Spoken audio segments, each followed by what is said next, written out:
Aking mga anak, ako'y nananalangin sa harapan ng Diyos na kayo nawa ay magkaisa at huwag magkapakapahan sapagkat napakalaki ng gampanan ng inyong komunidad dito sa kawan na ito na itinalaga ng Diyos para sa inyo.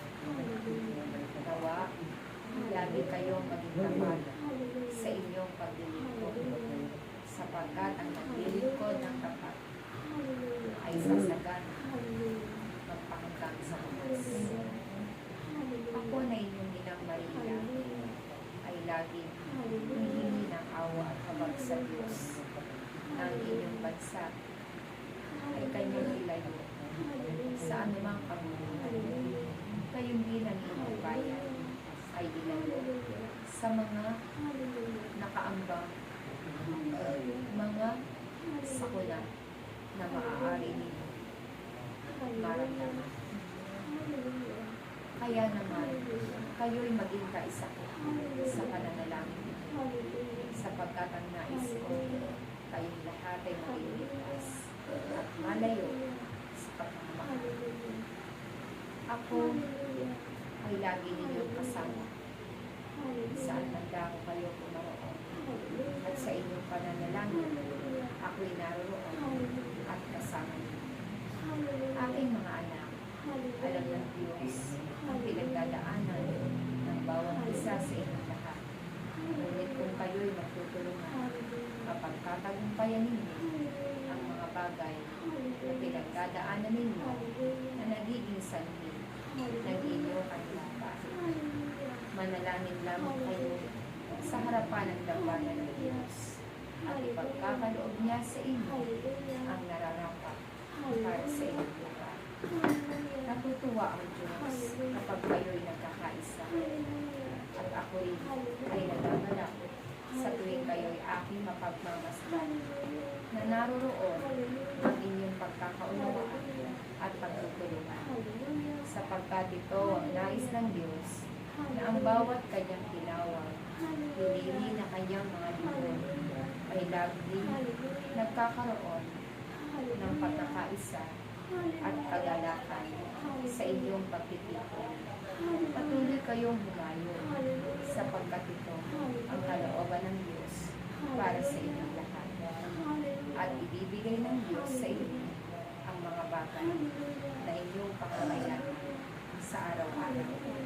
Sa inyong paghayo, sa inyong pag-aalay ng inyong mga sarili. Ito ang magiging daluyan upang matanggap ninyo ang biyaya ng Diyos. Kaya't aking mga anak, huwag ninyong panghihinayangan ang ilang oras na pagkikipagtipan ninyo sa Diyos, sapagkat ang oras na ito ay ginto na naiipon ninyo sa kaharian ng langit. At pagdating ng panahon, ang mga handog na oras ninyo ng inyong lakas, kayo'y gagantimpalaan sa pagdating ng panahon na kayo ay tatawagin ng Diyos. Kaya't aking mga anak, sinasabi ko sa inyo na sa inyong pagsunod, na sa inyong paglilingkod, walang nasasayang na oras at panahon sapagkat ito ay paggawa ng mabuti. Kaya't ang inyong paggawa ay lalakipan ninyo ng pag-ibig upang maging makabuluhan ang bawat araw na iaalay ninyo sa Diyos. Patuloy akong mananalangin para sa ikaliligtas ninyong lahat.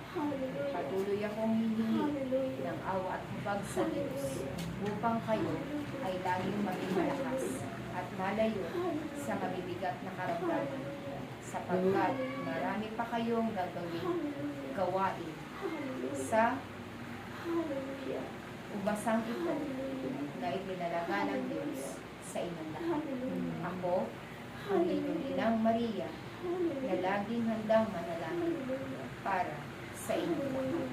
Hihingi ako ng awa at habag sa Diyos na patuloy niyang igawad sa inyo ang kanyang pagliligtas sa araw-araw.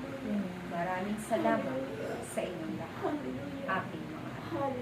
Mahal na mahal ko kayong lahat at hindi ko kayo pababayaan. Ako ang aking mga anak na nagpapakupkop sa akin ay patuloy ko kakalinahin. Maraming salamat. Praise. Praise God.